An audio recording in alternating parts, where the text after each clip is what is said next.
I'm Dave Cawley, investigative journalist and host of the podcast Cold. In October of 1985, a woman named Cherie Warren left work at a busy Salt Lake City office to meet her estranged husband at a downtown auto dealership. She never made it home. Cherie's car surfaced weeks later in Las Vegas. In the parking lot of a hotel casino. No one knows how it got there. Strange. It was strange. Both Cherie's estranged husband and her boyfriend raised suspicion for investigators. I kind of thought that he might have done something. But no arrests were ever made.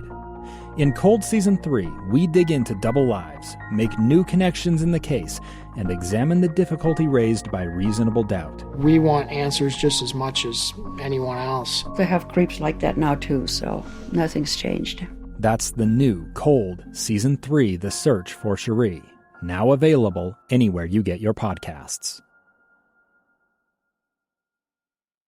In today's episode of Project Recovery, I think I'd call it an addiction when I was 12 years old. I was in 6th grade, and I remember that I'd come home from school and I'd watch pornography, and then I'd go downstairs and I'd play video games, and then we'd have family dinner, and I'd leave the dinner table early to go watch pornography again.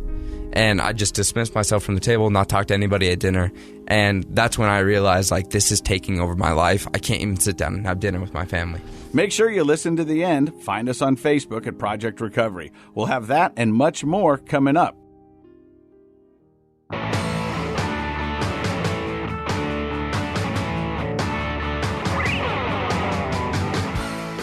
Hey, welcome to Project Recovery, a podcast about addiction, but more importantly, it's about recovery. And it's brought to you by our friends at knowyourscript.org, where they want you to know your script when it's talking to your doctor, talking to yourself, or talking to loved ones. There's all kinds of information. You can find it by going to knowyourscript.org. Dr. Matt, how are you, my friend? I'm doing great. How are you doing? So how's everything going so far for you? So far, just in life in general? Well, I think, on the seeing the light at the end of the tunnel and, like the vaccinations COVID? And all that stuff. Oh, yeah. Yeah. I'm excited about it. It's interesting. More and more research is coming out showing that we're picking up more and more on long-term effects of COVID. Mm-hmm. So we're not out of the woods yet. And definitely I'm encouraging people to stay vigilant, wear your mask, do all the stuff, even though a lot of us have had a vaccine for a while, and a lot of people out there have vaccines. I was just down in southern Utah, in good old St. George, and I was very discouraged by the fact that I saw very few people wearing masks in public. And so when it comes to masks, I'm doing what's asked of me. If I go to a store, I wear a mask. If I'm going anywhere, I'll wear the mask, But people are asking me because now my age group is okayed to get the vaccination. Right. Old guys. And no, young and healthy. Oh, young. Oh, that's right. Yeah, that's young right. and healthy. I'm in the old guy. Are able to get the vaccination. And people ask me, and I'm kind of deciding whether I want. I mean, I'm not anti-vaccination. I want to get it. But here's the analogy I've been using. Uh-huh. Remember when PlayStation 1 came out? Sure. Everyone was like, this is great. It could not get any better than this. I was in graduate school, but go ahead. Now PlayStation, I think we're on 4 or 5 is out, and it's amazing. Right. I'm kind of waiting for Vaccination 5. No, that's not how it works. That's a terrible analogy. That's a terrible analogy? I get what you're saying. Yeah. But I don't think that's how the vaccines work. These vaccines are showing over 90% effectiveness. That is insane. It is amazing. It's not going to get we started with PlayStation 5. Yeah. These are very good vaccines. What is the flu vaccination? What is its efficiency rate? 70s. So it's better than the flu. Kicks the flu's butt. How can I guarantee I can get the Johnson & Johnson one and done? What do you care if you get 2? You can get 2 shots. You're a man. Well, I'm in recovery. I'm kind of afraid of shots. I think that Johnson & Johnson you just have to call the CVS or whatever, the Walgreens, see what they're carrying. But I would just go get what you need to get. Get what you can get. I just do it, man. Everybody should do it. Everybody should get vaccinated. We're finding more and more research showing complications of other health problems for people that have had COVID a year ago. And now we're seeing it's popping up with in lots of different areas. If you are a high-risk person, it may be even more high risk. It's just not worth the risk. I would say go, protect yourself, wear the mask, be kind, be thoughtful to others. That's the thing about the mask is it's not for you per se. It's about showing consideration to other people. Mm-hmm. Okay. And then when you have a chance to get vaccinated, you should go get vaccinated. I mean, it's simple stuff. Okay. Why not use science? Then that's what I've been telling people. If I'm going to bet and gamble on something, I'd rather gamble on science than dumb luck by not getting it. Oh, and the vaccines are the technology that have gone into them is amazing, and they're very effective. And I am so grateful to live in a day and age, man, where we have amazing medicine. I love it. Oh, it's great. Hey, we want to welcome a lot of new listeners to the Project Recovery podcast.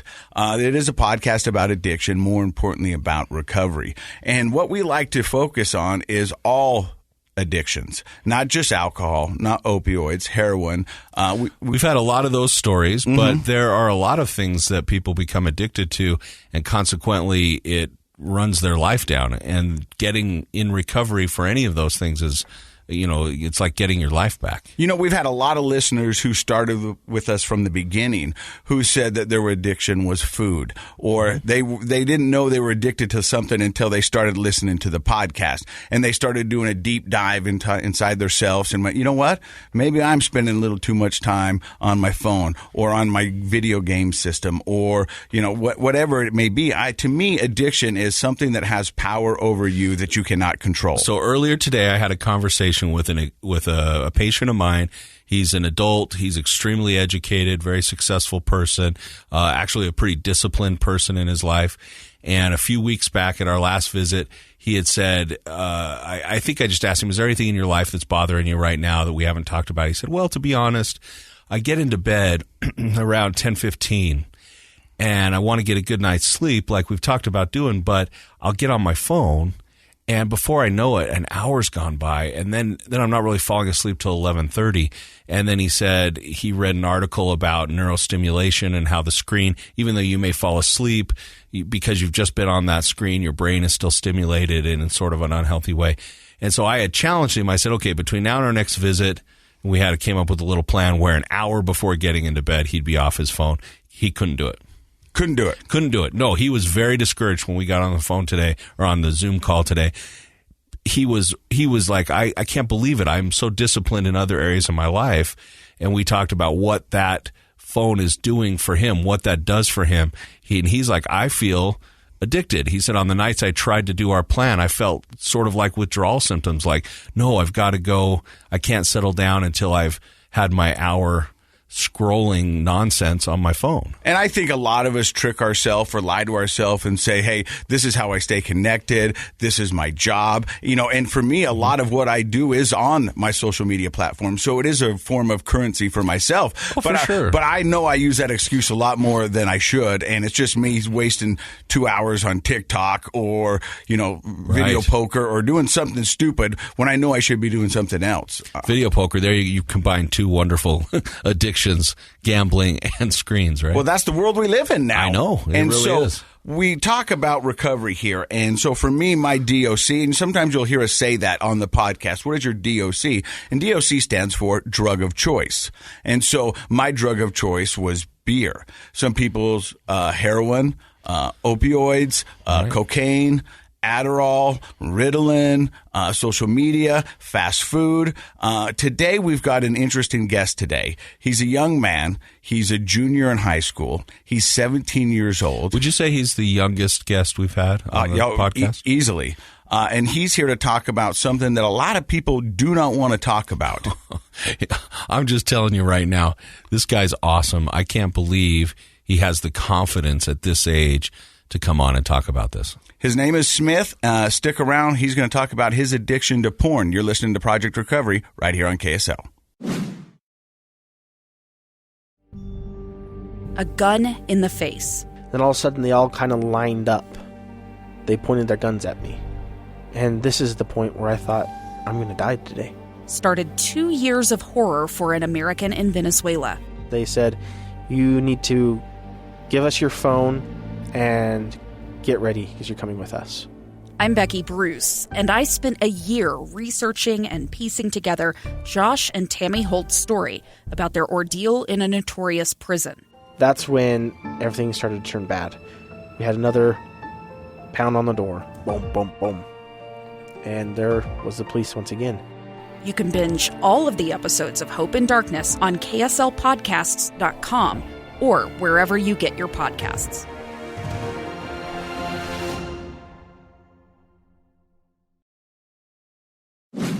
All right, welcome back to Project Recovery, a podcast about addiction. More importantly, it's about recovery. I'm Casey Scott. That is Dr. Matt Woolley. He's a clinical psychologist. You know what that means? What does that mean? Way smarter than me.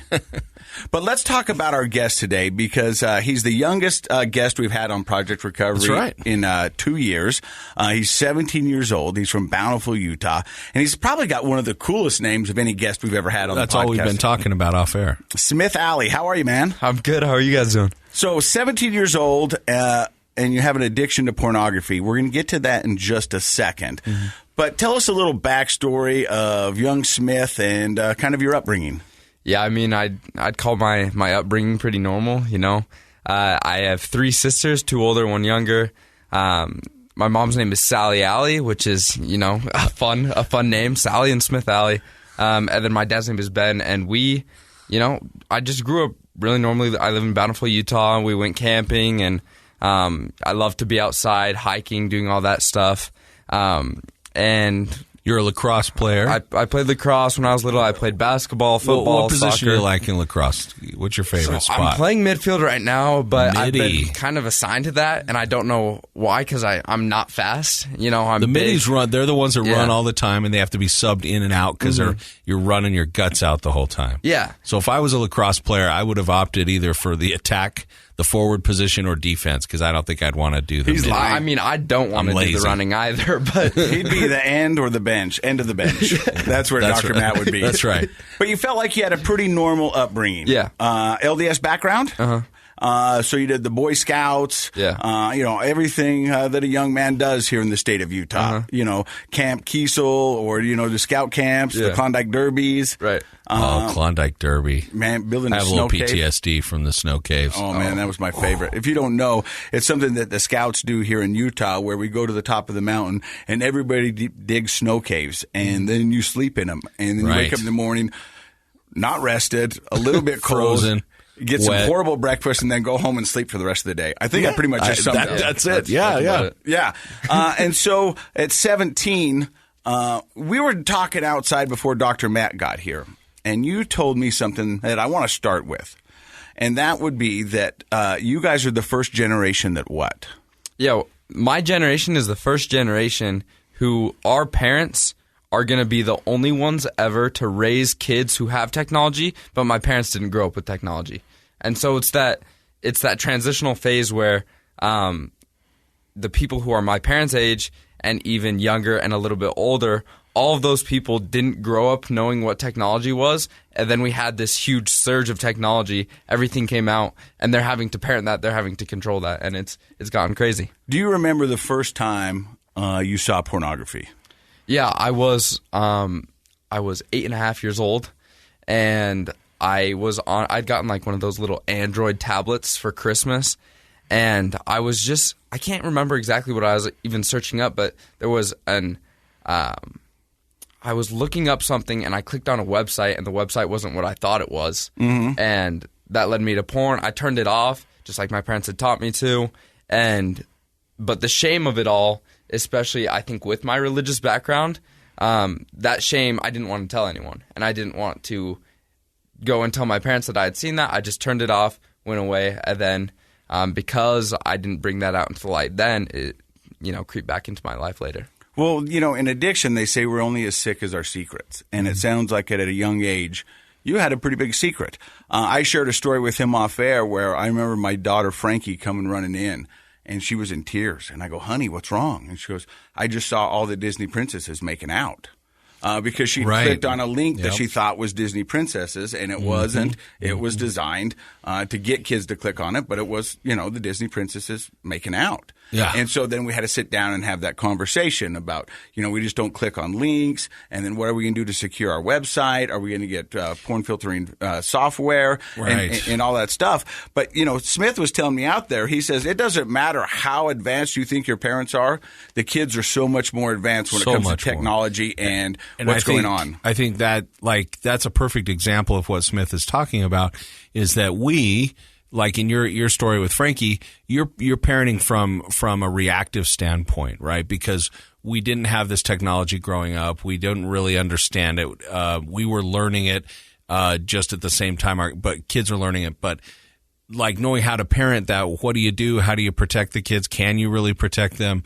That's a learning curve for us. At the same time, we should be teaching the kids how to be safe and productive with their internet use. And it's been a mess, honestly. We've been playing catch up. Yeah, playing catch up's a great way to say it. Trying to play catch up. And I was talking to Smith earlier too, and I said, when we were kids, Dr. Matt, and I'm not going to sit here and lie and say I've never seen pornography or I didn't look at it when I was younger, but It was always just by chance. When we were kids, it was like someone's older brother had some, or somebody knew somebody who had a video, or you were walking through an empty field and you kicked up an old Playboy. Something like that. That was the access for us as young kids to pornography. It was out there, but you had to put in effort and time to find it. You had to stay up late and try to watch it on HBO, or like you said, maybe know somebody whose older brother had a magazine. But the interesting, and I would say critical different factor there is all you had access to was what was in that magazine. That was it. It was just that magazine. Or that videotape. That's what you had access to. Now it is endless. There's no end to the number of pages in the magazine, so to speak, of pornography. It is free and it's endless. It's everywhere. You don't have to work for it. In fact, like your story, Smith, it found you at 8.5 years old. Yeah, and that's something that I have gone on this journey, and now I talk to parents and I advocate for kids, and try and give parents the information that they need, because, like I said, there's no way that a parent can possibly keep up with what their kids are doing. And so, what I tell parents and kids is that the internet is anxious to show your kids pornography. And especially like when you sign up for a social media app, you put in your gender and you put in your date. Everybody the lies date of on birth. the age. And that's the thing. But there's kids who say that they're, maybe they're 13 and they say that they're 18, or maybe they put in the right age. They're 15 years old. And once the internet knows that, it's trying to get you hooked to keep using it. And the best way to do that is through pornography. And, sex sells. It's been the longest running guideline in advertising for years. Sex sells. I was a beer drinker, but if you look at every beer drinking commercial, it's always hot people playing volleyball and drinking. And I drank a lot, and there was very few times that I was with way hot people on the beach drinking beer. Yeah, that probably didn't happen a lot. Yeah. So you were 8.5. You saw your first pornographic image. You turned it off. You instantly felt shame. Yeah. Do you remember how long it was until you saw your next? Yeah, I think that it was about a year, and then I was 9.5, 10 years old, and that's when I think from the time before I had turned it off quickly. I didn't tell anyone, but I still remember like the feelings that it gave me and the chemical release and everything like that. And so later down the line, when I was looking for that, I knew exactly where to get it. And that's where, 10 years old, I went back to pornography, and then it became a habit and eventually an addiction. And yeah. When you first started viewing pornography regularly, what was your mindset? How did you go into this? Yeah, I think that there's a backstory to that. I think that pornography was one of the ways that it was the only love that I felt worthy of. Because it was fake and it was easy. What do you mean by that? As a little kid, I had a stutter, and it was terrible. And my mom tells stories of how I'd just squint my eyes and I'd blink really hard and I'd try and get my sentences out, but I couldn't. And I remember that the first time I realized I wasn't normal and that wasn't normal was when I went to school and I was in kindergarten, and I remember being made fun of in kindergarten and first and second grade. And, we got into a speech therapist and we started working with a speech therapist. But, for a long time, kids made fun of me. And by the time they didn't, and by the time I had my stutter somewhat under control, they didn't need to make fun of me because I was making fun of myself. And so that stemmed my insecurities. And then from my insecurities, you get these teenage hormones and you get all this stuff. And, being a preteen, being a teenager, is harder than we give credit for. And dealing with those emotions and those hormones, it's hard. And so when I felt like I wasn't enough, and when I felt like I didn't deserve my family's love, I have a great family. When I felt that way, the love that I was looking for and the love that I turned to was pornography, and I think that's because I needed love for the brain. And what I say a lot is when you get love from pornography or social media or anything that's addictive, you're buying love for your brain, but the cost is your heart. And then you just keep ripping out your heart, and then you have to go back again to get that love for your brain because your brain is craving it. But then again, you're just ripping out your heart, and it makes you feel worse and worse, making yourself feel less and less worthy of the love that you have right there. And so then I was just standing there as a 10, 11, 12, 13-year-old kid with my hand stuck out because I didn't want my family to know that I was struggling. And so I couldn't have their love because to have their love, I'd have to let them into my life, and I couldn't do that because I couldn't feel that shame. Wow, I've got 2 questions for you. First one, are you sure you're 17? Yeah. That's extremely eloquently put, yeah. I mean, I'm sitting here, and I'm just going, this is an amazing story from an amazing young man, and I'm so proud that you're coming forward and talking about this because I don't think anyone would be surprised, but it's hard to find somebody to come up here and talk about their porn addiction in the open. Second, I want to talk about you real quick because, Dr. Matt, you can weigh in on this. I mean, he was described a traumatic experience from a young man stuttering in class and how that kind of affected the next 10 years of his life. Now, his DOC, which we talked about earlier, just became his drug of choice. It could have been alcohol. It could have been heroin. It could have been opioids. It just happened to be pornography. I mean, it could have gone down any of those roads. It could have gone down those roads, but to be honest, at that young of age, what do you have access to? Yeah. Well, when you and I were that age, we might have had some access to pornography, but again, it would have been hard to find. These kids now at 7, 8, 9 years old, it's not hard. It's endless. It would be a lot harder, especially in an active LDS home, to find alcohol or drugs or anything like that. But because of the internet, we can find pornography, and pornography does have that analgesic kind of numbing feeling because you're tripping on neurochemicals such as dopamine and other chemicals that give you that positive emotional feeling. But I love how you put the fact that by gaining that kind of love or that sort of experience, it makes you feel good and relaxed and detached and numb. You're giving up your heart, because there is the fact that you know that it's wrong, it's shameful, it's bad for you. And so the heart of the person is getting destroyed as the brain is getting fed a chemical. So in that way, it's really not a whole lot different than if you had been taking opioids. Yeah. And here's the other thing is that, so my dad's a recovered alcoholic. He moved out of the house when he was 17, lived by himself in California, got involved in drugs and alcohol, joined the Army, and got clean there. But so from the time that I was 4 years old, my dad was talking to me about alcohol and drugs and stay away from them. And, my parents talked to us about pornography. My parents were actually really outspoken, but the conversations weren't the same when we talked about pornography than what they were when we talked about alcohol. And I think that because of that and because of how easily accessible pornography was for me, that was what I stepped into. And because the first time I ever saw pornography, it came looking for me, right? I didn't have a beer bottle grow 2 legs and walk over and step into my hand. Yeah. If I would have had that experience, I probably would have taken the beer and gone with that. But I think that's a big reason why I stepped into that instead of anything else.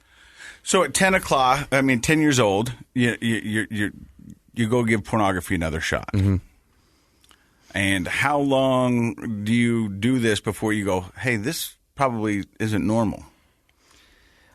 I think because of the conversations that I'd had with my family and with my parents, I knew that what I was doing wasn't normal, which is why... Right from the get-go. Yeah, which is why I kept doing it, because it's that same shame cycle and just being driven to do more and more because, again, I didn't feel like I was worthy of anything, and I had a great family and I didn't feel like I was living up to them, so I just hid all of my secrets. This is something, I know that Rob was on here, this is something that we talk about a lot, is that every kid in high school is struggling, every kid in junior high is struggling, most kids in elementary are struggling.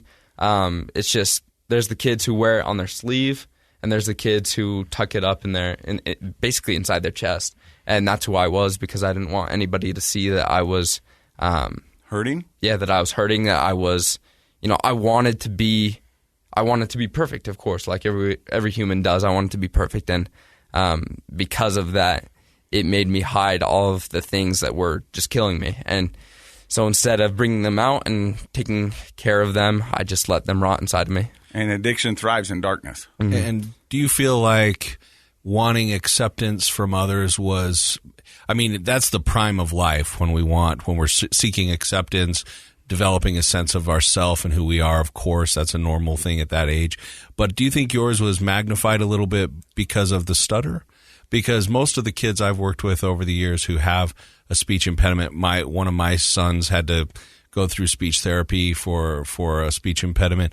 It's almost like you automatically are on the outside. Kids will make fun of you. When you start to get it under control, do you feel like you had an extra strong urge to be included and accepted by others? Yeah, I think I've always had a strong urge to be accepted, and I along with that, and to add on to that, especially in elementary and junior high, I was a big kid. I was in 7th grade. I was 5'5" and 180 pounds, and now I'm 6'2" and 190 pounds.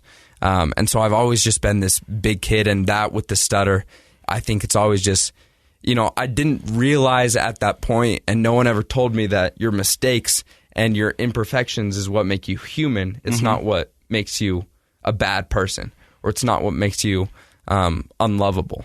And that's what no one told me. And that's what I've been trying to tell kids is the fact that you're making mistakes, that means you're human. Like, I'm glad that you're making mistakes. It's like checking if you're breathing. That's how human it makes you. And so I think that with the stutter and, with the size I was, always taller than everybody, always weighed more than everybody, I've always wanted to just fit in. Mm. And you said something earlier. You said, by the time I hit a certain age, kids didn't have to make fun of me because I made fun of myself. Was that a technique? Did you become sort of self-deprecating humor? Did you make fun of yourself? Is that what you were meaning? Yeah. I mean, humor, just cracking jokes at myself, but then also just super low self-esteem, depression, anxiety, everything like that. Yeah, because at that age, junior high is so miserable for the following reason, and that is you just want to be so cool and unique and different, but you don't want to stand out. Right. Yeah. So it's kind of that almost no-win situation where I want to be accepted by everybody, but I want to be cool and different. And if you have something that makes you different in an uncool way, boy, that's pretty tough to handle. You handled it with humor, which a lot of people do, but it's a sad kind of humor, isn't it? That self-deprecating, making fun of yourself humor. You don't go home. Everyone else may have laughed, but you don't go home laughing. No. You go home feeling worse about yourself. No, basically, you just want to beat them to the punchline and take away their air and their gusto. You're going to say this about me, so you know what I'm going to do? I'm going to say it first so you can't. And I mean, I've used that same kind of humor a lot in my life, and I understand that. So let me ask you this. While you're viewing pornography, does it ever become a problem? Because for like substance abuse users, it becomes a problem. It starts to affect their family life. It starts to affect what they do with friends. Did your pornography ever affect that? Did it make you isolate at times? Yeah. And I think it started earlier than I would have thought.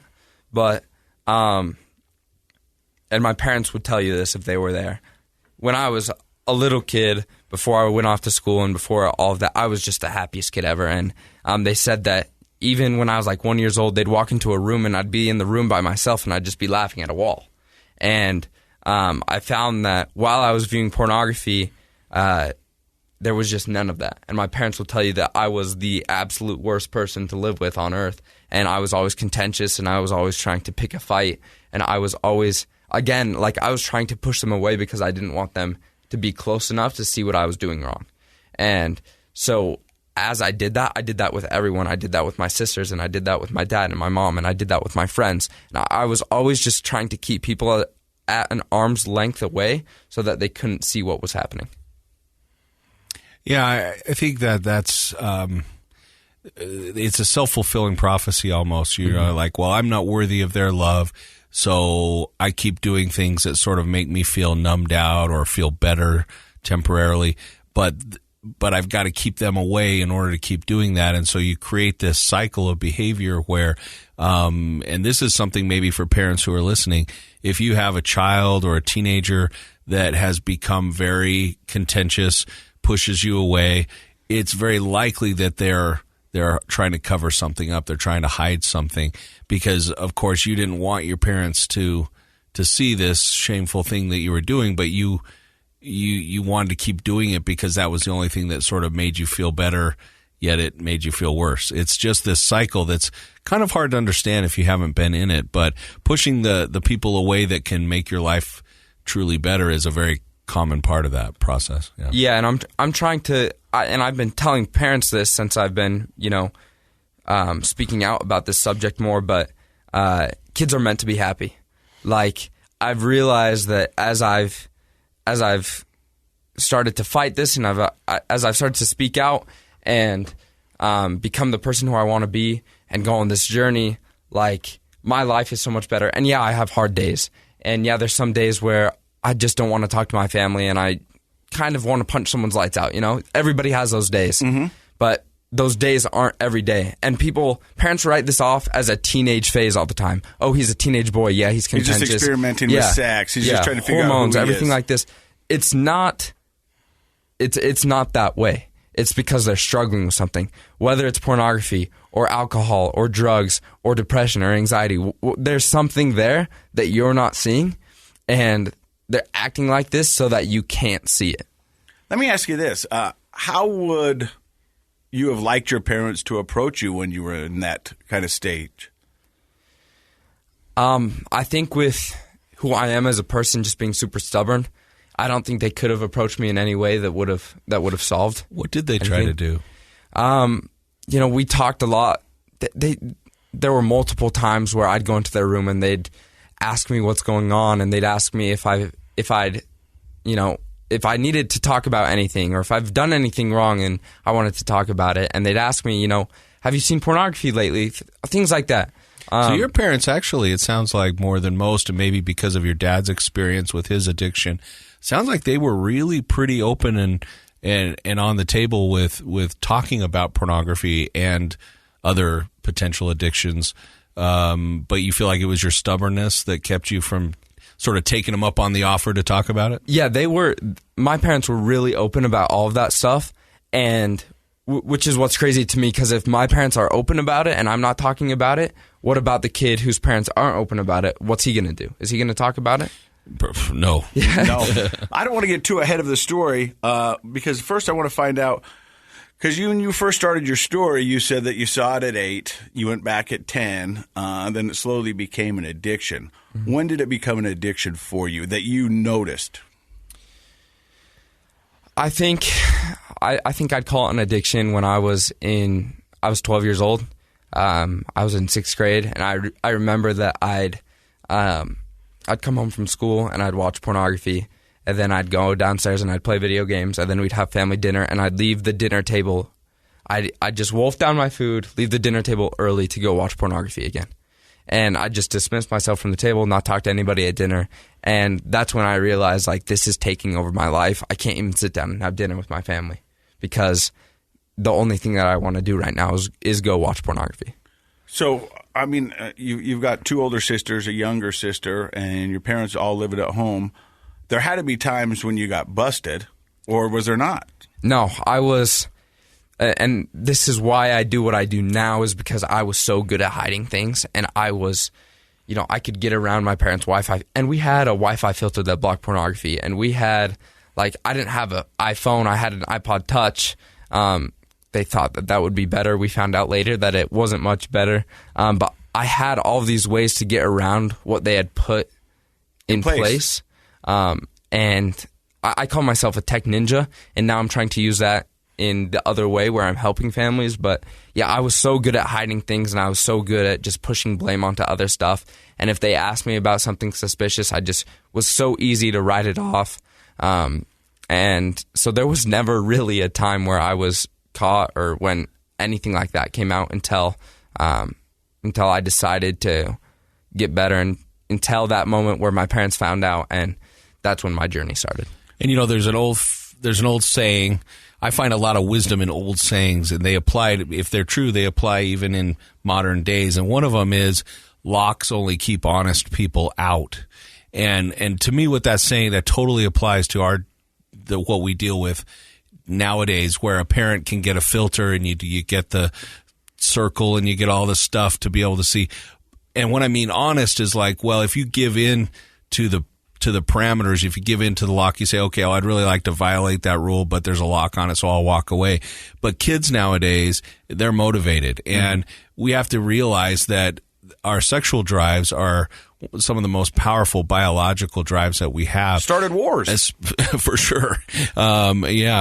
Paris and all that. But they're so strong that at that age, they're the strongest. Mm-hmm. And so kids with their tech brains, their tech ninja brains, they can get around those locks. And so if you're motivated to be dishonest, so to speak, if you're motivated to get what that lock is trying to protect you against, you can get around anything. Mm-hmm. And so that was probably where you found yourself. And I've even talked to kids where they're like, that was kind of half the fun. Was like, like, okay, I've got this sophisticated system that my parents have spent a lot of money and time on. How can I get around it? So there was the satisfaction of getting around the system that blocks you from pornography. And then the reward is, you're looking at pornography and feeling kind of smug and smarter than the system, right? Well, if you want to go back and look at our guests, I mean, some of the addicts are the smartest people I have ever met. Extremely well-educated, smart, bright, motivated. And figure things out. So how does it start all of a sudden, Smith, that you come to your parents, or how does it start that you admit to the world that you have a pornography problem? Yeah, so there was a point, and, you'll find this with anyone who's viewing pornography, where, especially when you're a young kid, pornography led to curiosity, and there was a girl that liked me, and we got together and we, did some sexual stuff. And I, of course, was just in it because I'd seen this in pornography and, kind of the sexual drive, carnal desire type of thing. And she was doing it because she was emotionally attached to me and she liked me and, all of that stuff. And then after, this was the first time where, I'm a religious person. I believe that guilt is from God and shame is from the devil. Mm-hmm. And I remember feeling guilt for the first time in my life. And I remember, after doing this, I remember knowing that there was something greater than me, there was something greater than me that wanted me to be better. And so I told this girl, I'm like, we can't be friends anymore. I'm sorry. Like I need to be a better person. Mm-hmm. And so you felt guilty because you, at that age, the young teenager, you recognized, wow, I've engaged in this sexual behavior with her just for my own desires, based on my own curiosities and drives from watching pornography. And she didn't. She engaged in this because she really likes me. Right. She's emotionally attached. And I was, because I'm religious, that was the point where I'm like, I think I'm going to hell. I think if I were to die today, I'm going to hell, and I need to fix that. And everything had been consensual, and understandably so. I mean, I get why this happened because she was emotionally attached, and I hurt her feelings. But she came back saying that I had sexually assaulted her, and so from the time of 8th grade, being 14 years old, in April, the police called my parents, and that's how, not only that, but my pornography addiction, the depression that I was dealing with, everything like that came out. And it wasn't like, that's not when I told the world, but that's when my family knew. And they'll tell you that although that day felt like the worst day of their lives, it's been one of the best day of our lives, because through that we've been able to overcome a lot of things and to help a lot of people. Wow. That must have been, I don't know, did you feel conflicted because you were already dealing with some feelings of guilt. And one of the best things about guilt, I think guilt is a fantastically horrible emotion, because guilt can, when properly experienced, really motivate people to make some positive changes in their life. But until you make those changes, guilt is just a killer. It just really hurts to have guilt all the time. So how did you feel when the police called your parents, and was it sort of a mixed bag of, I feel afraid, but I feel relieved? What was that like? Were there charges? Yeah. So I fought in a court for 1.5 years. And honestly, I just remembered thinking that my life was over. And did it get around the school? Was that a little bit? But again, I was good at kind of brushing that off, and doing stuff like it didn't get around the school a lot, of course, because as people, we don't want other people to know that we're flawed, and to come out on either side about this would show that we're flawed. And so, there was a little bit of talk at school. I just kind of dealt with it. But I remember that night going to lacrosse practice, and I didn't know what I was going to do with myself. And I just all of my anger and everything that I had just been building up for the past 4 years just came out. And I felt like my world was ending. And that's when I had the choice. I'm like, I can make something out of this, and I can come back from this. And that's where I saw my dad, and I saw him come back from his alcoholism and his drug use. And I knew that I had to do that, and that I had to come back to this. Come back from this. I couldn't let it break me. How did your parents handle this? I mean, as well as you can expect a parent to handle that situation. I think that my mom was a real lifesaver. And of course, she was, losing her mind a little bit. And but I remember after I got home from lacrosse practice that day, I'd just taken a shower, and I was going up to tell them goodnight. And she looked at me, and she grabbed my face, and she said, "Smith, I'll fight for you, but you have to fight first." And again, just reasons why I had to find a way to bounce back from this and to better myself than to, just kind of do what I'd done all of my life, which is put my head down and stay on the path that I was on. But I think that big experience is, unfortunately, the only thing that could have knocked me out of the stuff that I was doing. Was that the night that you came clean and told your parents all about the pornography? Yeah. So the police contacted them at 11 a.m. and they picked me up early from school, and really shit hit the fan in the car, and it was just everything came out in the car. And I remember obviously they knew so much, but I would try and put a wall up, and then they'd get past that wall. So then I'd tell them this much more that I was dealing with, and then I'd put a wall up there, and then they'd get through that, and just slowly, on that car ride home, and for the next 2 hours, just everything came out. And it was one of the most emotionally exhausting days of my life. Well, I can only imagine, because you're self-admitted to be stubborn. Mm-hmm. And you'd had all these years of hiding it, and you were really good at it. You were a tech ninja, and you were keeping it very under wraps. So it was like an onion, yeah. Layer after layer of kind of sitting with you and talking with you and peeling it back. I guess till you got to the point where you felt like you'd said it all. Yeah, yeah. There was finally a point where, after putting up 2 or 3 walls, I knew that I just had to let everything out. And so then I just told them about everything from, being bullied as a little kid to what had just happened. And so after all of that, I was just done hiding. And, you know, I was ready to be the person who I wanted to be and to come back from that. And I was ready to put in all the work. And I think that's another thing is, like, my parents always taught me to work hard and to put everything that you have into what you're doing. And, you know, I was ready to do that. What do your parents think about you telling your story here on a podcast?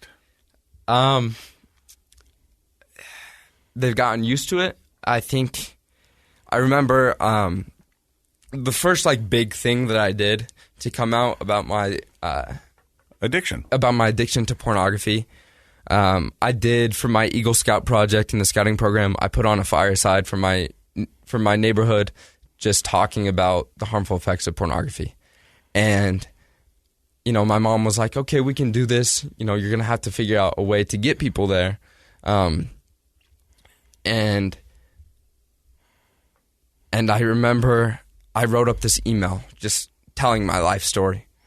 And I showed it to her and I said, this is what I want to send out to our whole neighborhood. And, like, she was so torn about that. Sorry, I'm crying. No, you're okay. She was so torn about that because she knew that, like, once that's out there, you can't take that back. And she knew that, like, if I took that step and if I wanted to come out about my story and if I wanted to share it with the world, like, once I did that, I couldn't take it back. And I know that she had, like, a lot of reservations. Yeah, reservation. She I don't think she wanted me to do it at first, but I remember looking at her and saying, if we want to be open about this, we have to be open about this. You know, if we want people to start talking about this, our family has to start talking about this.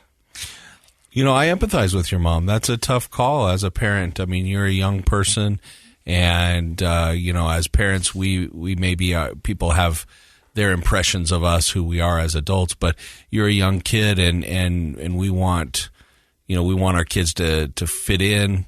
We want them to have people have good impressions of who they are, mm-hmm. and not focus in on something negative about our kids. And unfortunately, pornography is such a shame. It's so shame based, and mm-hmm. the stigma around pornography is that you're a bad person and you're a perverted person or something like that. And so I can imagine that she was like, well, will people in our neighborhood understand that? Will they understand the good person that Smith is, or will they just focus on the negative? I can see why she'd have felt torn about letting you kind of do that, but sounds like in the end, she trusted you to make the choice that you felt was best. Yeah, and the other thing is, I hadn't come out with my full story about everything that happened with legal stuff and everything that happened there until just recently. In fact, the first time that I did it publicly was on Rob Eastman's podcast, and I remember when it came out, I sent her the link, and she listened to it, and she came down to my room, and she's like, you told everybody, you know. And I'm like, yeah, I know, I told everybody. I think it's time that, you know, if people have to know. I think one of the biggest things as a kid is, if I would have known at that point that would have cost me all those attorney fees. My parents wanted to make sure that I knew the repercussions of what I'd done, so I paid for my attorney.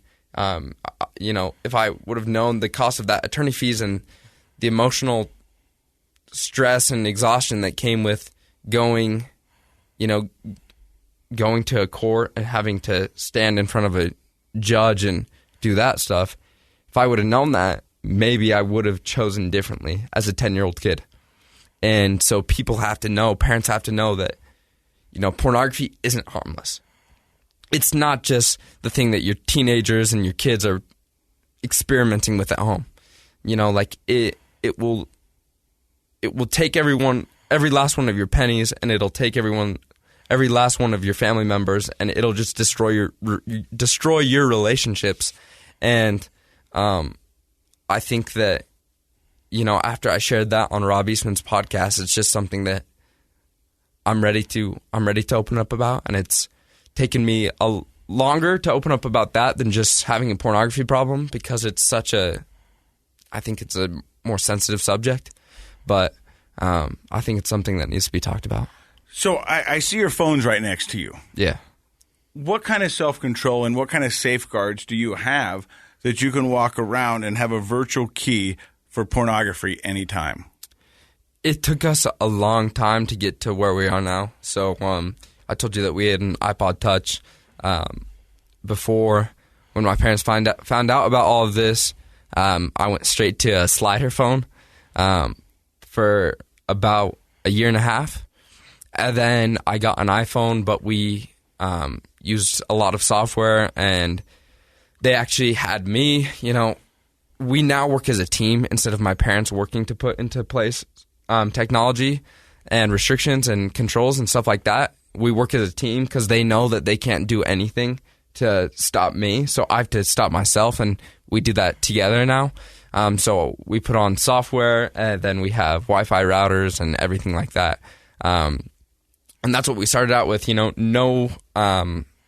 no internet access on my phone, nothing like that. It was basically just an iPhone with talk and text. We had locked everything down. And then slowly, my parents we understand that we can't go from having nothing to then I'm 18 and baptizing me by fire again and having all of that. That's not a good way to step into control again, right? So we, as I got more comfortable, as I went through a recovery program, and as I, started to do all this stuff, slowly I was like, okay, I think I can handle this, and I think I can handle the next step. And now I have a few safeguards on my phone. I have a parental controls app called RPAC, so my phone turns off at 11 p.m. That way it's just not an urge at night. And then I also have a software called Ever Accountable on my phone and my laptop that sends my accountability partner weekly updates on all of my search history. Wow. So you did a recovery. Yeah. How long were you in recovery? I mean, right now you're in recovery, but how long did you do a program? So the program's a 12-week program. And because of how stubborn I am, like, when I went at it. I finished in 12 weeks, but then, like, I needed that every week, and I kept going every week. Once you're done with your 12 weeks, you can go back for free every week to help others there. And that really helped me to help others. So I was there every week for about a year, consistently there and helping other people. And I still go to this day. I'm coming up on 3 years clean from pornography, and I still go to this day just to help the people that I know there. To get some strength, Now I have a lot of stuff where I'm trying to fight this in other communities, and it can be very, it can get really hard, and I can get unmotivated. And so going there and being able to just talk to those guys that I know and that I love, that gives me fire and that gives me fuel. And so I still go there. I try and go about once a month still. Tell us a little bit about the program. I mean, is it for adults and kids, just kids? What? So the program that I went to is called Sons of Helaman, and it's for young men ages 12 to 26. And that's an LDS church-based program, yeah, right? It is a religion-based program, although I knew a lot of, not a lot, but I knew kids in there that weren't religious at all, and they still came, and they still found a lot of strength in just being able to talk with other young men. The people who put this on, Life Changing Services, based out of Farmington, also have I hope I don't butcher this, Daughters of Light for young women struggling with pornography. And this is also just any, sexual mastery. So masturbation and, sex addiction, whatever it is. So they have a Daughters of Light program, and then they have I believe it's called Men of Mosiah for men who are over 26 or married. And you felt like you found a community. You could talk to others there. Yeah, one of my favorite quotes says, "Addiction is grown in solitude and destroyed in community." And once I found that community, I was able to use their strength to destroy my demons inside of me, and I was able to help them destroy theirs. And there's nothing more beautiful than being or having two or more imperfect people come together and make each other more perfect. So what advice, this is a two-part question, would you have for parents about protecting their young from pornography? And the second question is, what advice would you have for kids when it comes to pornography? Right. For parents, I think that, as I've started to speak out more and started my two companies, it's just be a proactive parent.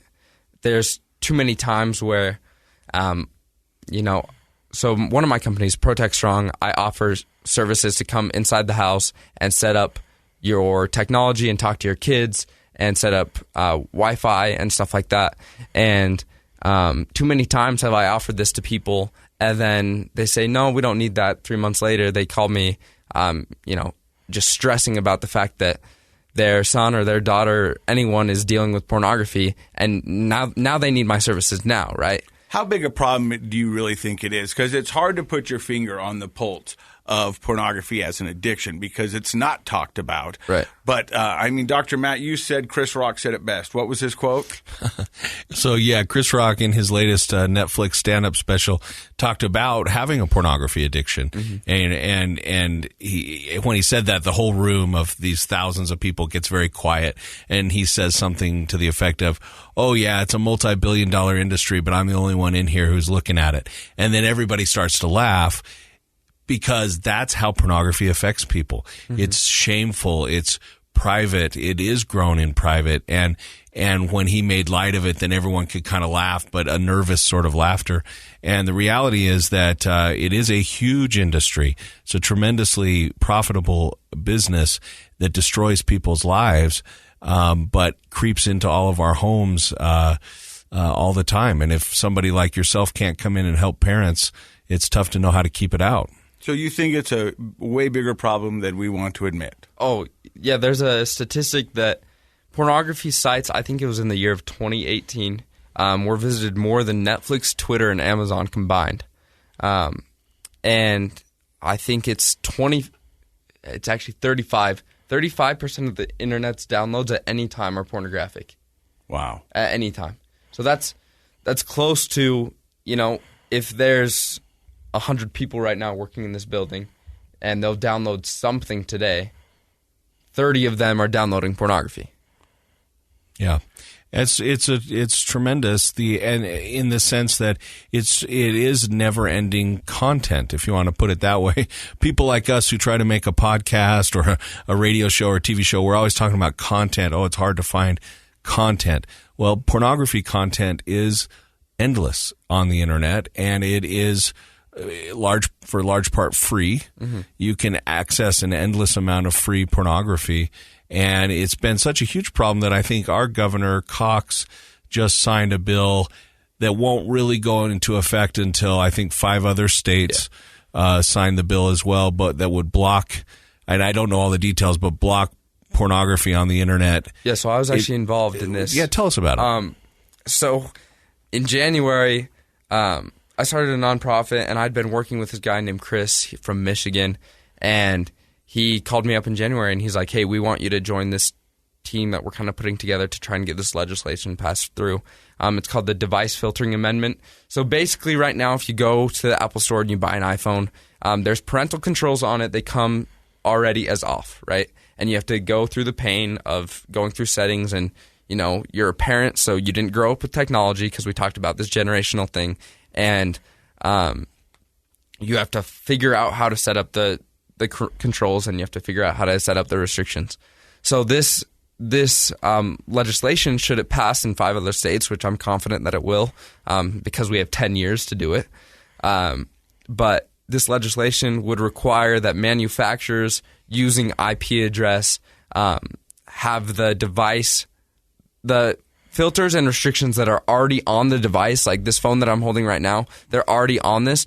but they just aren't set as on. They'll have to come as on instead of off. And then there's, So it's like the opposite. It's like instead of having to figure out how to turn on the filters, if you want them off, you'd have to go in and turn them off. Yeah. So it starts kind of where maybe it should start, especially for a kid who's getting their first phone or their first iPad or something. Yeah, we think it's a very reasonable ask, and we think that there will be more legislation like this passed. But I saw in the news a lot of it about just blocking porn, and people don't realize that it's easy to turn off, and parents will have the ability to turn it off. But we just want parents to know that when you buy this phone, it will come with these restrictions on. The other thing that I want any listener to know is that this isn't putting your parental responsibility on what we call big tech. Because of this legislation, you can't just rely on big tech to take care of your kids. There's still ways to take care of your kids. You should still put, I think, even more software, more precautions in there. You should still have conversations with your kids. Keep that conversation open. But I think it is a big step towards keeping our kids safe. And then, there's been a lot in this digital arena field to come out lately. I don't know if you guys saw that MindGeek, which owns Pornhub. I don't even know what MindGeek is. So they're like I think they own 48 of the largest porn sites. And they're just 2 months ago, I think, they were grilled by the Canadian Parliament because they're based in Canada. So yeah, there's a lot of stuff like that coming out, but I'm really pleased with this bill. Wait a second. Canadians wouldn't do anything thought they were the shady, nice ones. Right? So what would you tell to kids about how easy they can slip into an addiction of pornography? I mean, I don't think I have to tell them for them to know. And I don't think, for any kid listening, that it's the struggle is so real. And whether you're dealing with pornography or depression or anxiety, or if you're dealing with substance abuse, if you're dealing with, suicidal thoughts, whatever it is, like, they already know that that's so real, and it can be real with anything. And unfortunately nowadays, a lot of the time it's a mixture, and you can't have one without the other. And so I think my message to any kid listening would be that you're loved and that you're worth love, and that there's a way to make your life better, and that your life doesn't have to be this crap hole that it has been, and that if you just are willing and if you take that brave step, and it's a hard step to talk to people. Oh yeah.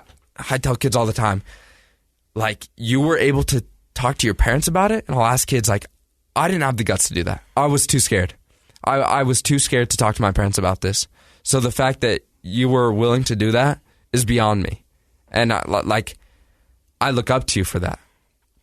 But that if you're willing to take that step to tell someone, to get it off your shoulders, again, addiction is grown in solitude and distorting community. There's a life that is so freeing, and there's a life that is so filled with love, just waiting for you to access it. And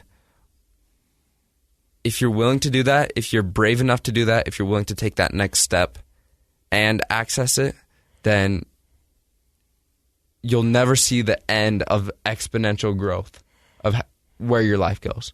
And I've seen that day after day, my life just gets better. And as I continue on this fight, and as I continue to speak out, and as I continue to be vulnerable, my life just gets better and better every day. And the growth hasn't stopped. I love it. I think you've been an amazing guest today, and vulnerable. And I think that's huge. And I think it's going to resonate with a lot of people out there.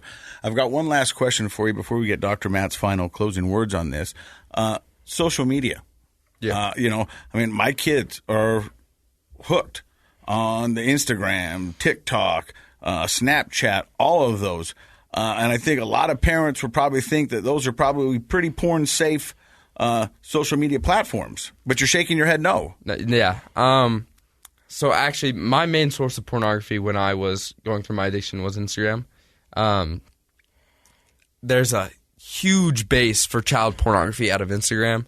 And then any social media app, there's very little age restriction. There is no content restriction.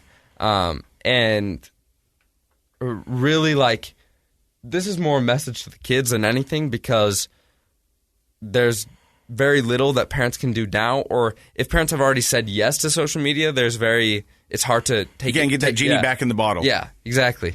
And so, more of a message to the kids. It's just, honestly, if you can stay off it, stay off it. It's toxic. It creates this societal view of toxic perfectionism where you have to be perfect and you have to be shredded with, washboard abs, and you have to, be a certain way. And not only is it bad for your mental health, but there's an insane amount of pornography out there. I have the sticker that says Snapchat sucks on the back of my phone. I think that, But don't you find, let's be realistic, though. Here's one thing that kids tell me. That's how kids communicate now. When I was a kid, you called somebody on the phone to see if they want to hang out. 801-479-3789. That was Tony Henderson's phone number. I remember it because I called that number all the time. To see if Tony could hang out, right? Yeah. I've been dating Leslie now for 3 years, and I don't know her phone number. Yeah. And so that when we got cell phones, it became texting. Everybody texted. You had group text with all your friends. Yeah. It's not even that anymore. That's old fashioned now, snap right? You. Snap me back. It's if you're not in the snap, you don't find out about all the kids going to hang out. And so I can tell you, kids who are struggling with depression and anxiety, if they don't have a way to communicate, they get left out of those. And when you talk to some of their other friends, they'll say, "Well, I don't know why he doesn't come anymore." And it's like, "Well, hey, ding dong, he doesn't have Snapchat, so he doesn't know that you all are going and hanging out." So I mean, don't you think, like, how do we handle that? How does a 17-year-old recommend we handle that? Because I empathize with the kids. Like, if your friends aren't inviting you out, boy, that's a terrible experience as a kid. Yeah, it's a hard step to take for sure. I'm trying to create this sense of JOMO, joy of missing out, instead of fear of missing out. I like that. FOMO. Yeah. You got some JOMO, joy of missing out. Yeah, and it's really because I think the biggest thing, and it's a cycle what you're talking about. People don't feel invited because they see on their friends' Snapchat stories that there's something Everybody's going on. Out there doing that. And they're not doing it. I think when you have a relationship solely based on just pictures that you see of somebody, and you don't have a relationship based on real life, you don't have a friend there. That person is not your friend.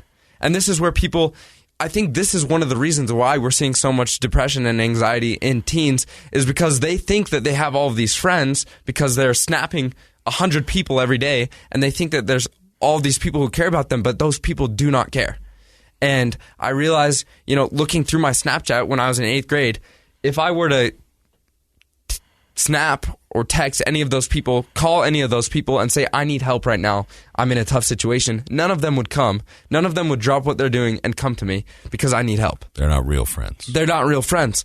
And because of that, people think they're friends, and then they're not invited to, whatever, hang out or do anything like that. And then they're out of the loop because they think they're in the loop, when really you're not even in the loop to begin with. I'm just collecting likes or hearts or whatever. We need to teach people to make that genuine connection. To make a real, genuine connection. And it's a hard step to take, and it was a really hard step for me to take. But I've now, 3 years down the line, all of my friends, some of them have Snapchat, most of them don't, but all of our connection is based on real life. My best friend, his name's Cole, and he, the thing I love most about Cole is, I remember last summer we'd hang out every day, but he wouldn't text me.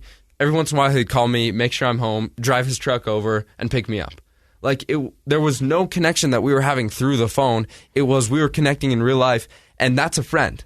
And I tell this story about how one time I was down in Provo doing consultations for my company, and my grandpa calls me, and he's like, "Hey, my battery's dead. Can you come jump me?" And I'm like, "Grandpa, I'm 2 hours away. You'll have to find someone else. I don't know if my dad's home, but you can call him." The next person that my grandpa picked up the phone and called was my best friend Cole. And Cole dropped what he was doing and went and jumped the car. Went and jumped my grandpa's car.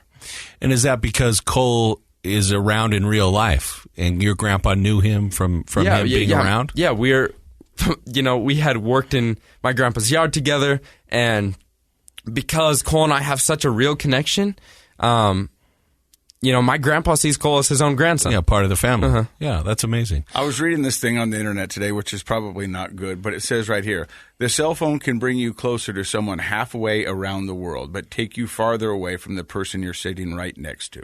Exactly. Yeah. But that is so true. Very true. I remember, I'm sitting with my kids, and it's supposed to be family time, and we're all in the same room, but everybody's on a different device. And I'm like, we're not talking. We're not having general connection. We're not having any of this good stuff. Everybody's different places. Let's put them down. Or everybody's in a different room of the house watching Office for the 78th time, or whatever it is. I mean, it's just crazy. Yeah, it is. Well, Smith, I appreciate you stopping by and sharing your story. You've talked about your companies a little bit. Tell me real quick, what are they called again? Yeah, so I have a company called Protect Strong. That's where I do consulting. And then I started a nonprofit foundation called the Live Life Bigger Foundation. We're going to try and be speaking in schools next year when we can have assemblies and stuff like that. But getting resources out, podcasts, stuff like that. And so, we're doing that. Where can people go to find out more about it?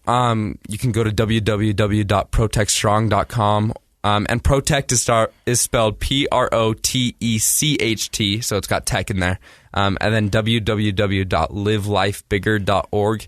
And then, if you're on social media, I have a lady who runs my social media. She's amazing. Her name's Tony. But we put content out on Instagram at live.life.bigger. I love it. Dr. Matt, final thoughts? Well, I'm just tremendously impressed with you, Smith, for a lot of reasons, but for one main reason, and that is you're doing the work that might someday really make a difference, and that is you're breaking down the stigma of talking about a sensitive subject. And that's the only way things have ever improved over time. If you think back to AA had to be done anonymously, Alcoholics Anonymous, because you couldn't, back in the 1950s, you couldn't talk about having an alcohol problem without feeling shame and maybe losing all your friends and getting fired from your job. And now look where we are, to where people can come out and talk openly about their alcohol addiction and what they do to control it and get their life back. And pornography is, I think, that next level because of the embarrassment and the shame and the stigma that's always gone with people who use and look at pornography. Now it's affecting children, young children. And people like you getting out and breaking down the walls of that stigma. It's a tremendous work. So I really appreciate you, man. Thank you. And Smith, I just want to say, I think it's brave. You owning your addiction, you speaking out, and you are changing the world. I appreciate you stopping by and sharing the love. Remember to protect our children, love one another. Project Recovery is brought to you by KnowYourScript.org. And don't forget, Project Recovery is a KSL podcast.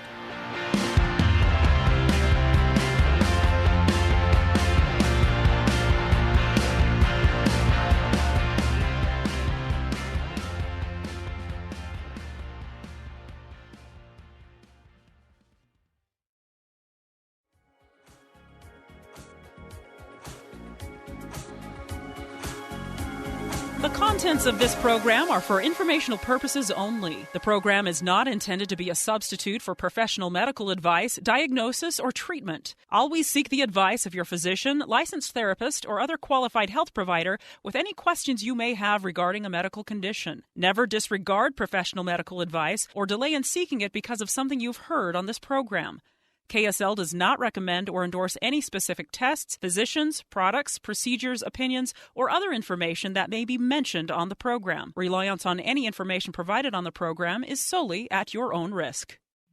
2 years ago, Americans watched in horror as a crisis unfolded at the Kabul airport. There's desperation and anguish. More than 80,000 Afghans have since arrived in America, but this story is still unfolding. I'm Andrea Smartin. In my new podcast, Stranger Becomes Neighbor, we'll find out what happens to these new arrivals in our communities. Who would help our newest neighbors? Follow us at kslpodcast.com, Apple Podcasts, or anywhere else you listen.